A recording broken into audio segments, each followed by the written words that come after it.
فرمایا میرے بعد حضور صلی اللہ علیہ وسلم نے ارشاد فرمایا 30 جھوٹے آئیں گے، ثلاثون کذابون دجالون۔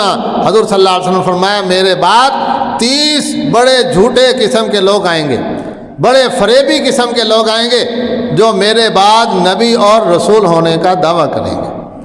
فرمایا یاد رکھنا کہ یہ اپنے دعووں کے اندر جھوٹے ہوں گے، فریبی ہوں گے، فراڈ کرنے والے ہوں گے۔ میرے بعد اللہ تعالیٰ نے نبوت اور رسالت کا سلسلہ بند فرما دیا۔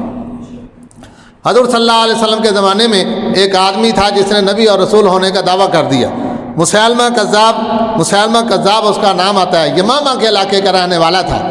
نبی رسول ہونے کا دعویٰ کیا، اس کے ماننے والے بھی اس کو مل گئے۔ اس نے 2 آدمی حضور صلی اللہ علیہ وسلم کی خدمت میں سفیر بنا کر بھیجے کہ جا کے میری نبوت کی دعوت دے کے آؤ۔ وہ دونوں حضور صلی اللہ علیہ وسلم کی خدمت میں حاضر ہوئے اور آ کر مسیلمہ کذاب یمامہ کے علاقے کا رہنے والا تھا، اس کی نبوت اور رسالت کی آ کر انہوں نے تبلیغ حضور صلی اللہ علیہ وسلم کو دعوت دے دی۔ یعنی اندازہ لگائیں ایسے جھوٹے لوگ ہوتے ہیں کہ سچوں کے سامنے ایسی جھوٹی باتوں کی تبلیغ کے لیے پہنچ گئے۔ حضور صلی اللہ علیہ وسلم نے فرمایا کہ اگر یہ دنیا کا عالمی قانون نہ ہوتا کہ سفیروں کا احترام ہوتا ہے، فرمایا اگر یہ عالمی قانون نہ ہوتا تو تم نے جو بات کی ہے لَضَرَبْتُ أَعْنَاقَكُمَا، میں تم دونوں کی گردنیں اڑا دیتا۔ تم نے ایسی بات کہی ہے۔ میرے نبی اور میرے رسول ہونے کے بعد اگر کوئی آدمی نبی اور رسول ہونے کا دعویٰ کرتا ہے وہ بھی واجب القتل ہے، اور جو اس پر ایمان لانے کا دعویٰ کرتا ہے وہ بھی واجب القتل ہے، اور یہ حکومت کی ذمہ داری ہے ایسے کاموں کو نپٹانا۔ تو حضور صلی اللہ علیہ وسلم نے ارشاد فرمایا کہ اگر یہ عالمی قانون نہ ہوتا کہ سفیروں کا احترام کیا جاتا ہے، میں اس عالمی قانون کی وجہ سے وہ تمہیں چھوڑ رہا ہوں، ورنہ تم نے جو حرکت کی ہے اس کا نتیجہ یہ تھا کہ تمہاری دونوں کی میں گردنیں اڑا دیتا۔ ان میں سے ایک آدمی کا نام تھا عبداللہ ابن نواحہ۔ چنانچہ یہ دونوں سفیر واپس چلے گئے۔ بعد میں ایک زمانے کے اندر حضرت عبداللہ ابن مسعود رضی اللہ تعالیٰ عنہ کوفے کے گورنر تھے، تو یہی آدمی مل گیا اور پتہ چلا کہ یہ ابھی تک مسیلمہ کذاب پر ایمان رکھتا ہے۔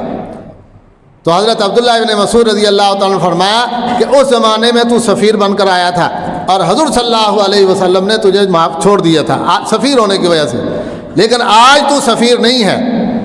اب میں پوچھتا ہوں اب بھی تو اسی عقیدے پہ قائم ہے اور یا اپنے اس عقیدے کو چھوڑ چکا ہے؟ اس نے کہا اب بھی میں اسی عقیدے پہ قائم ہوں۔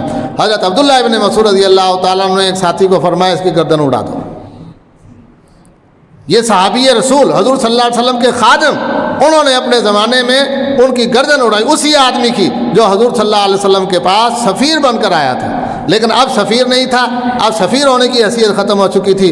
چونکہ واجب القتل تھا اس لیے حضرت عبداللہ ابن مسعود رضی اللہ تعالیٰ نے فرمایا کہ اب یہ سزا تیری پوری کی جائے گی۔ اس نے کہا میں اب بھی اسی عقیدے پر قائم ہوں۔ حضرت عبداللہ ابن مسعود رضی اللہ تعالیٰ نے اس آدمی کی گردن اڑائی اور لوگوں کو نماز کے بعد اعلان فرمایا کہ جو لوگ اس کا سر دیکھنا چاہیں جا کے بازار میں دیکھ لو، اس کا سر ہم نے اڑا دیا۔ جو حضور صلی اللہ علیہ وسلم کے بعد نبی اور رسول ہونے کا دعویٰ کرے وہ بھی واجب القتل ہے، اور جو ان پر ایمان لانے کا دعویٰ کرے وہ بھی واجب القتل ہے۔ ہمارے یہاں کچھ لوگ ہیں جو مرزا غلام احمد قادیانی کو نبی مانتے ہیں، اور ان کے ماننے والے بھی ہیں بہت سارے، اپنے آپ کو احمدی کہتے ہیں اور اپنے آپ کو مسلمانوں کی صف میں داخل کرنے کی کوشش کرتے ہیں۔ حالانکہ سن 1974 کے اندر باقاعدہ اسمبلی کے اندر بحث و مباحثہ ہو کر ہمارے ملک کا قانون پاس ہوا کہ یہ شرعی آئینی قانونی طور پر غیر مسلم ہے۔ آج تک یہ پوری دنیا کے اندر ڈھنڈورا پیٹتے ہیں کہ ہم پر بڑا ظلم ہو رہا ہے، ہم پر بڑی زیادتی ہو رہی ہے، حالانکہ یہ پکے کافر ہیں، اور ان سب کی سزا حکومت کے ذمہ یہ بنتی ہے ان میں سے ایک ایک فرد کی پوری گردن اڑا دے پر۔ ان میں سے سب سے پہلے غلام احمد قادیانی کی اگر گردن اڑا دی جاتی تو یہ کبھی بھی فتنہ نہ پھیلتا۔ آج امت مسلمہ جو مختلف فتنوں کا شکار ہے، ان میں سے سب سے بڑا فتنہ مسلمانوں کے لیے یہ ہے۔ اللہ تعالیٰ ہر مسلمان کی اس سے حفاظت فرمائے اور ہم سب کا خاتمہ اپنے پیغمبر صلی اللہ علیہ وسلم کی نبوت اور رسالت پر فرمائے۔